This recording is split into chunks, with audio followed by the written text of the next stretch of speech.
Hello hello hello বন্ধুরা, আশা করছি সবাই খুব ভালো আছো। আজকে চলে আসলাম নতুন আরেকটা ভিডিও নিয়ে।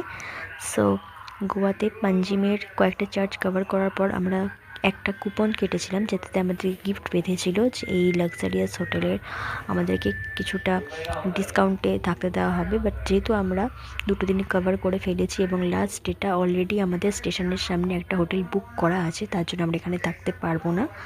দেন আমরা বেরিয়ে পড়ি ফাউন্টেন হাউসের এখানে। কিছুক্ষণ ভিডিও শ্যুট করার পর বেরিয়ে পড়ি। এই জায়গাটা তোমরা দেখলে বুঝতে পারবে বহু গানের শ্যুটিং এখানে হয়েছে। সো এখানে এখনও অনেক শ্যুটিং হচ্ছে, সেটা তোমরা কিছুক্ষণ ভিডিওটা দেখলেই বুঝতে পারবে। দেন আমরা এখান থেকে আর সময় নষ্ট না করে খেয়ে দিয়ে বেরিয়ে পড়ি হোটেলের জন্য। হোটেলে গিয়ে রাত্রিবেলা আমরা বাগা বিচে চলে যাই। দেন তারপরের দিন আমাদের সকালবেলা একদম স্টেশনের সামনে চলে যেতে হবে, যেখানে আমাদের অলরেডি হোটেল চাইলে বুক করা হচ্ছে। ভিডিওটাতে লাইক কমেন্ট শেয়ার করে দিও।